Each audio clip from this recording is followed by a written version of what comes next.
Hola amigos, bienvenidos a Arte Pregonero. Hoy hablamos del gran Franz Kafka.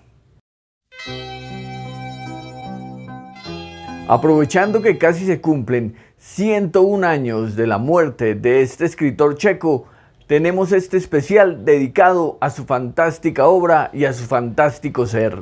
Vamos a hacer este video acompañado de imágenes, de escritos, de frases del autor, pero también de dibujos creados por Franz Kafka. En este video nos centramos en sus miedos, en sus temores, en las dificultades que sintió a lo largo de su vida y de todos esos pequeños acontecimientos que marcaron la trágica existencia del genial escritor. Y comenzamos el video hablando del miedo de ser mal hijo, del miedo de no quedar bien con sus padres, especialmente con su papá, que fue una figura determinante durante toda su vida, un miedo que estuvo marcado casi desde su nacimiento. La figura paterna, grande, tosca, lógica, siempre fue demasiado fuerte para el debilucho Franz, que era delgado, sentimental, sensible, casi mínimo. No como el padre, que era un dios todopoderoso, hábil para los negocios, fuerte para las críticas y duro contra las dificultades. Franz, nacido el 3 de julio de 1883 en Praga, fue el primer gran evento importante en la reciente familia formada por Hermann Kafka y Julie Kafkova, seres tan dispares que se entendieron a la perfección inmediatamente. Él, hijo de carniceros, de trabajadores, de obreros, y ella, noble, decente, moralista y delicada. Ese primer hijo representaba la unión eterna, pero también la mayor desilusión, porque no salió al estirpe esperado, con la garra adecuada para llevar los negocios, ni con la recia furia de los comerciantes en tiempos de guerra. Aparte, la pareja tuvo otros 2 niños varones, pero murieron a los pocos meses de nacido. Y para completar la tragedia de Hermann, llegaron a la casa 3 hijas delicadas, 3 responsabilidades grandes y ningún apoyo para que él pudiera delegar su negocio en algún momento. Franz lo entendía muy bien, lo sintió cada día de su vida, cada instante se recordaba que era el hijo equivocado de los padres equivocados. El miedo, la frustración de ser el hijo que no podía seguir los pasos de su padre lo condenó eternamente. Incluso lo condenó a no querer ser padre él mismo, a no engendrar un ser que fuera mucho más ridículo que él, otra decepción en la familia, otro bicho raro que comía y dormía en algún rincón de la casa sin importarle a nadie, un ser extraño que como él se escondiera de la luz y adorara el silencio. Ese remordimiento, ese miedo solo pudo salir como una bocanada de sangre tuberculosa por allá por 1919 a los 36 años, cuando ayudado por sus recientes amigos tuvo el coraje de recopilar pensamientos, cartas, notas y memorias para reunirlas en ese documento que llamó Carta al Padre, en el que le manifestaba todo su dolor y el miedo a defraudarlo, un temor del que jamás se recuperaría. Pero no solo a ser mal hijo, también tenía miedo de ser mal esposo, mal amante, mal familia, y también tenía una pasión tan grande por la escritura que sentía que cualquier otro tipo de relación podía perjudicar su obra. A lo largo de su vida, y como cualquier ser, los anhelos de Kafka por encontrar pareja, sentar cabeza, echar raíces y construir algo digno que pudiera mostrar en público fueron muchos, pero también fueron abandonados. Y es que el único amor verdadero que sintió Franz fue por la escritura, ni siquiera por la fama o por el dinero que pudieran representar algo en su vida. Eso no le quitaba el sueño, lo que lo mortificaba era el miedo a no tener su minúscula libertad para escribir. Y ese fue el particular motivo que lo escudó contra el amor terrenal, el amor de una mujer quejumbrosa o la caricia de un alma que se entrometiera en la suya. Su más largo, mal llamado romance fue con Felice Bauer, la mujer con la que se comprometió y estuvo a punto de casarse en 1917, pero que prefirió abandonar justificando el tiempo que tendría que dedicar a su mujer, en detrimento de su obra. La relación con Felicia fue casi epistolar. En los 4 años de novios apenas si se encontraron cerca 5 veces, 2 de las cuales fueron para terminar y una para reconciliarse. Finalmente decidieron dejarlo así y cada uno seguir su camino. A ella le siguieron varias mujeres, algunas pasajeras, algunas espontáneas, algunas de apenas una noche, algunas que no dejaron ninguna huella en él y otras que se atrevieron a marcarlo sin poder conseguirlo. Algunas llegaron solo para escucharlo, como pasó con Milena Jesenská, con la que compartió correspondencia por más de 2 años, o como pasó con su propia hermana, Otla, con la que compartió cartas desde 1909, o como pasó con su último gran amor, Dora Diamond, esa joven que lo acompañó en sus últimos penosos años. A todas ellas les heredó un pedazo de su alma, les dejó parte de sus escritos para que los guardaran, los atesoraran y después los destruyeran. Por fortuna, ninguna de las 3 destruyó todo el material que les dejó. Por desgracia, algunos textos sí corrieron la terrible fortuna de desaparecer en sus manos. Por desgracia, Kafka no logró luchar contra su miedo a compartir su tiempo, su lecho y sus pequeñas grandes guerras. Por fortuna fue mejor así, porque no fue testigo presencial de la muerte de todas ellas. De Milena en el año 44 a causa de una infección provocada por el confinamiento en los campos de concentración. De Dora en el año 56 en un hospital solitario de Londres. De Felicia en el año 60 en la lejana y kafkiana Nueva York. Y de sus 3 hermanas, Vali, Eli y Otla, que murieron en campos de concentración después de la dolorosa tortura nazi.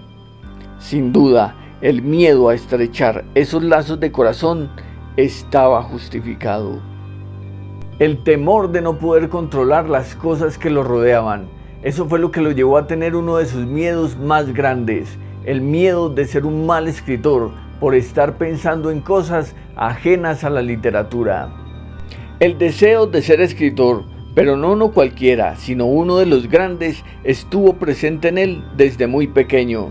Se dice que escribió desde los 11 o 12 años, incluso en alguna parte dice que antes de eso ya estaba escribiendo, pero también pronto se dio cuenta que sus escritos no estaban a la altura de sus necesidades, de sus aspiraciones, y comenzó a destruirlos. Algo que se volvió tradición en el autor, escribía y si no le gustaba, directo al fuego, a desaparecer para siempre. Consideraba que no estaba a la altura de los grandes y tal vez la culpa la tuvo Flaubert, porque el escritor francés se obsesionaba con cada palabra de su obra, buscando la frase adecuada para el sentimiento adecuado. No le importaba tardarse años o décadas en encontrar el término justo para la sensación justa. Y esa tortura lingüística, ese desquiciado perfeccionismo, fue el que Kafka tomó como referencia. Y por eso, su último llamado de auxilio, su última voluntad, fue que se quemaran todos sus textos porque consideraba que ninguno valía la pena. El miedo de creerse un pésimo escritor lo acompañó siempre. El miedo de que los demás se dieran cuenta que no era tan bueno como los amigos decían. Ese miedo lo llevaba a dedicarse cada día, en cada momento a su obra, y cualquier cosa lo hacía sentir lejano a su pasión, a su espíritu, y de un momento a otro se echaba para atrás. El amanecer, el almuerzo, el romance, el entrañable vínculo social, todos esos cortaban su ritmo literario y lo hacían perder el gusto por lo que estaba escribiendo. Le parecían demasiadas distracciones, lo alejaban de escribir y por eso cada día más se criticaba a sí mismo y criticaba el ritmo de su obra. Se convertía en un ermitaño al que solo le producía placer estar en la completa soledad de un espanto. Un sueño imposible y un miedo eterno. Y ese miedo a perder el tiempo, a no poder dedicarse a lo que realmente quería, lo llevó a tener un miedo profundo a morirse sin poder dejar una obra que realmente valiera la pena. En 1917 fue diagnosticado con tuberculosis, luego de una noche en la que sintió la boca llena de sangre y una hemorragia que no se detuvo hasta el amanecer. En ese tiempo la tuberculosis era incurable, no había salvación y la pesada carga de la enfermedad era tortuosa. Con el pensamiento claro de que el fin amenazaba su vida, se dedicó en exclusiva a dos propósitos.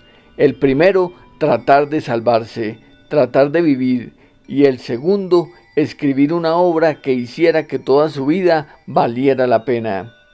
Para ser honestos, murió creyendo que no lo había logrado, pero hoy sabemos que no solo lo logró, sino que se convirtió en uno de los escritores más importantes de la historia, y eso contando que aparte de cuentos y de la genial Metamorfosis, no logró terminar ninguna de sus novelas.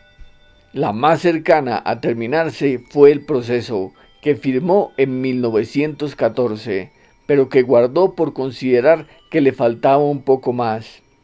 El Castillo, al final de su vida, al que nunca logró llegar por dificultades de la enfermedad y de la vida real que rodeaba al artista. La guerra ya se olía a lo lejos y la muerte aparecía como un vecino frecuente. Ni hablar del Desaparecido, que comenzó en 1912, que corregía a cada rato, pero que nunca llegó a satisfacerlo. Una obra a la que Max Brod le dio el título de América y a la que se le nota la falta de Kafka. Le hacía falta un pedazo de su alma, una parte de lo que Kafka realmente quería expresar. Murió sintiendo que su obra no valía lo suficiente para ser considerada buena, y ese miedo de morir sin haber logrado nada solo pudo compararse con el miedo de vivir sin haber logrado nada. Y es que para un hombre tan frágil de espíritu, la vida y la muerte son el mismo desafío agobiante. La historia del médico rural, que es despertado a medianoche para atender a un moribundo, mientras deja abandonada a una joven sirviente a la que sabe que el viejo mayordomo va a violar durante su ausencia, es la pesadilla de cualquier hombre correcto. La pesadilla de saber que el tiempo se acaba y el objetivo no se ha cumplido.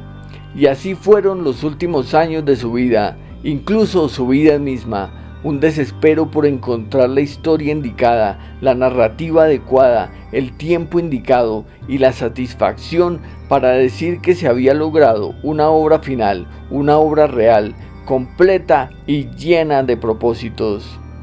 El miedo al fracaso perpetuo, lo que llamamos hoy en día el síndrome del impostor, de creer que no sabía nada, que el universo no conspiraba a su favor, que los astros no se aliaban para ayudarlo y que las musas se habían alejado hacía mucho tiempo y que por más que sufriera y que por más que insistiera, no estaban en su mano y en su pluma para plasmar todo lo que quería sentir. Y ese terrible miedo, esa terrible baja autoestima de no considerar que su obra llegaba a la cúspide, lo llevaba a pensar y a tener un enorme miedo por la crítica de los demás. La mano le temblaba cuando esperaba el resultado de los que leían sus escritos. Se dice, por ejemplo, que su relación con Felice Bauer terminó porque ella no tuvo el mismo entusiasmo que el autor cuando éste le dio el manuscrito de la Metamorfosis. Sintió que ella no lo había entendido, no lo había comprendido, que no comprendía su obra ni tampoco comprendería su vida. Y lo mismo le pasaba con cada uno de sus amigos o conocidos. El desespero que sentía al creer que nadie iba a valorar su esfuerzo lo llevó incluso a enjaularse cada vez más, a no buscar sino apenas su satisfacción espiritual, a autoflagelarse en empleos y en oficios que no le gustaban. El miedo a no publicar para que los demás no lo criticaran lo llevó a estudiar algo que no quería, derecho. El miedo a no ser aceptado lo llevó a trabajar en medio de pilas de papeles, escribiendo mentiras que no eran las suyas, justificando tristezas que no eran las suyas, desperdiciando el tiempo en lo que no era suyo. El miedo a que los demás lo señalaran, lo enjaulaba, lo aprisionaba, lo oprimía y tenía aquel pensamiento onírico de vivir en un calabozo, alejado de todo y de todos, solo con el anhelo de poder escribir tranquilamente. Ese miedo que lo aprisionaba en un mundo burocrático, en una oficina sin luz, sin viento, sin formas, como un ataúd de papeles constantes. Por eso, cuando hablaba del proceso, se refería a que las cadenas de la humanidad estaban hechas con papel de oficina. Y él, mejor que nadie, sabía de lo que hablaba. Y esa terrible búsqueda alimentaria, ese sueldo inalcanzable, lo llevó a su siguiente miedo, el miedo a desaparecer entre papeles. Y es que sentado en una oficina, Kafka entendió la forma del mundo, la forma de la vida, un formulario a medio llenar, incomprensible, innecesario, un documento completamente inútil. Una sociedad definida por un número cualquiera, en donde el ser, la humanidad o la verdad desaparecían para darle paso a la fila, a la burocracia, a la firma, a la huella que certificaba la respiración. De eso se trata el proceso, el castillo y la mayor parte de sus escritos, de un mundo inhumano que desprecia el sentir o la identidad y la cambia por pilas de papeles listas a archivar y a desaparecer entre estantes. En el proceso fue Joseph K., en el castillo solo fue K., en la vida real fue Kafka, un sujeto agobiado, disminuido por una cantidad de protocolos innecesarios que no logra superar y que no lo llevan a disfrutar de su pequeño paraíso. El misterioso señor K., el dueño de las dudas, el rey de las incertidumbres y el dios de todos los miedos. La persona que se siente oprimida, devastada, perseguida por el mundo que solo le muestra las sombras y no le muestra ni un ápice de luz.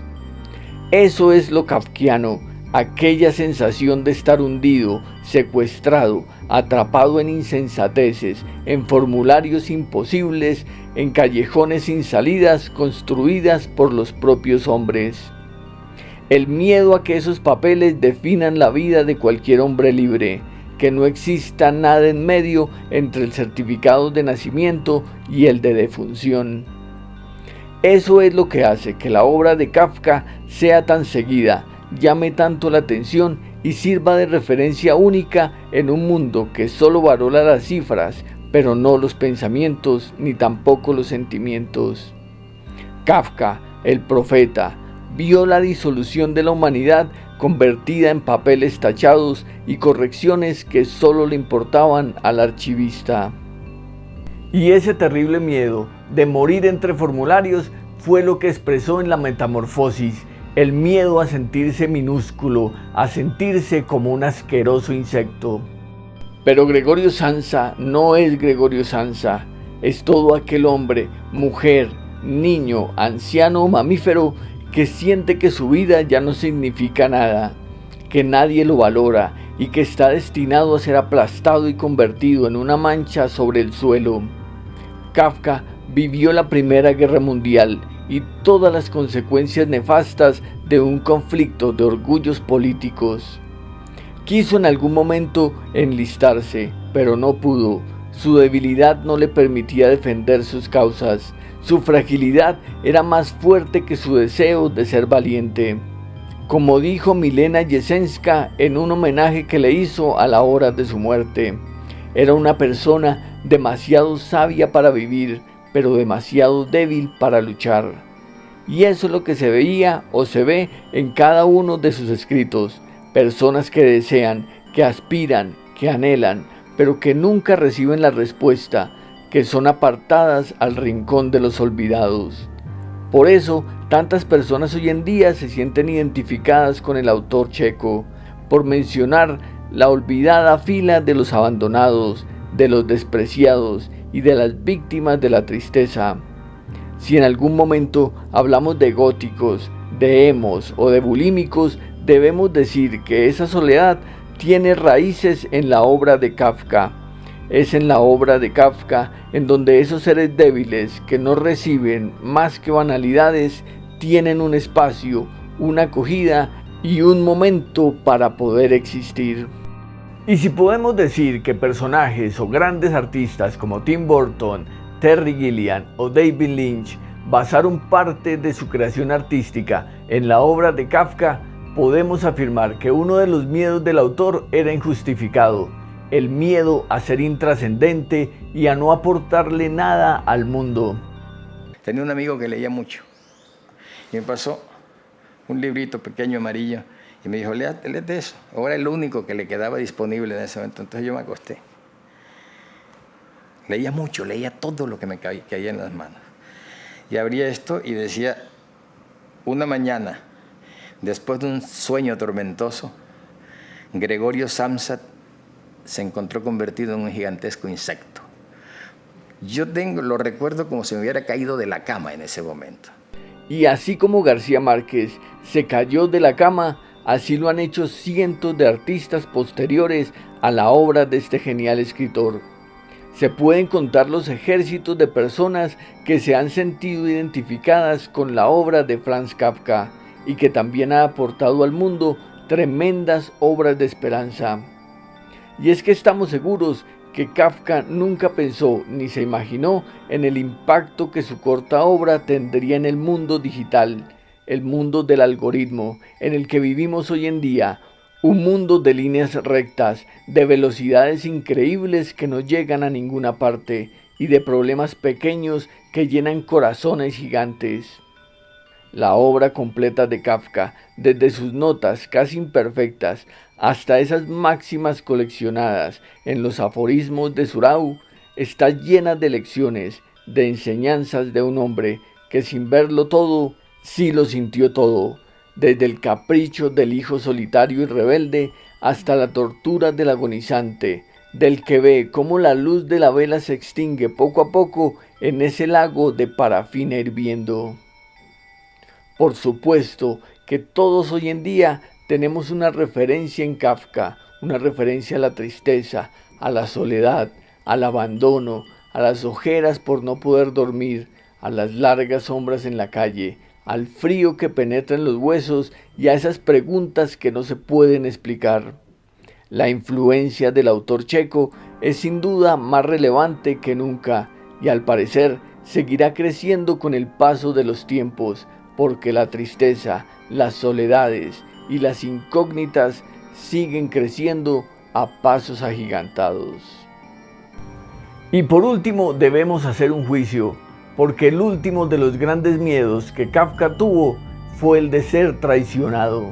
Si no se casó era porque no quería sufrir infidelidades, si no publicó era porque no quería ver sus escritos con el nombre de otro en algún terreno extraño. Si no vivió como los demás, era porque no quería morir como los demás.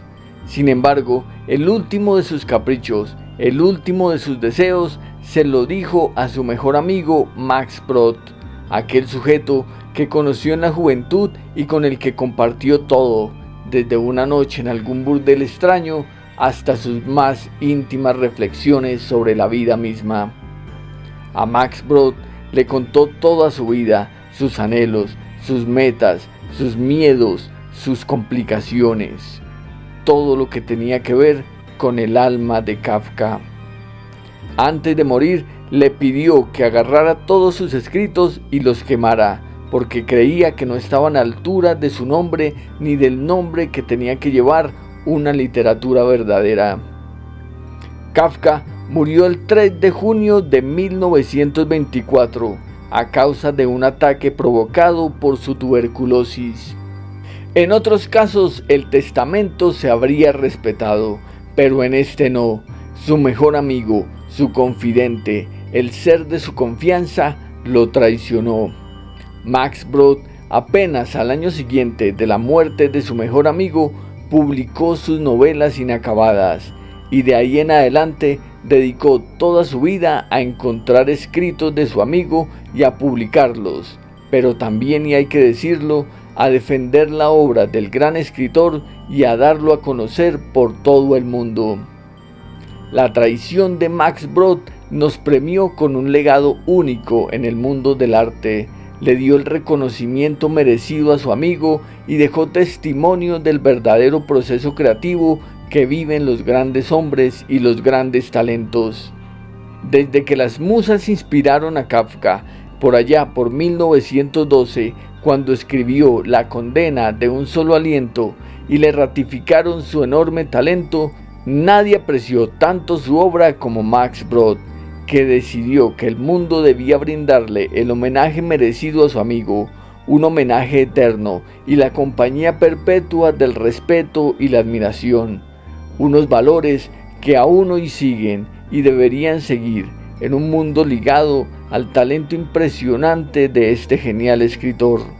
Y sobre la sentencia, solo la historia y los documentos que se encuentren de aquí en adelante nos dirán si Max Brod lo hizo bien o lo hizo mal. La sentencia es que perdonamos a Max Brod porque compartió con el mundo la obra de este genial artista, una de las obras y uno de los artistas más importantes de la historia. El legado, la influencia, la importancia, los temores, los miedos, las sensaciones, la crueldad, el sarcasmo, todo esto hace de Franz Kafka un artista excepcional. Nos gustaría que nos dejaran en los comentarios qué opinan de este autor, de su obra y también de la influencia que tiene en cada uno de ustedes. Dejamos un último dato curioso, y es que Kafka en checo significa grajón, un pajarito muy parecido al cuervo, y es que Edgar Allan Poe y Franz Kafka tienen mucho en común y valdría la pena hacer un video con esta comparativa. El video se hizo un poco largo, pero aún así estamos seguros que faltó muchísimo más. Gracias por ver el video, por darle me gusta, por compartir, por acompañarnos hasta este momento y nos vemos en el próximo video. Comente, comparta y suscríbase. Suscríbase.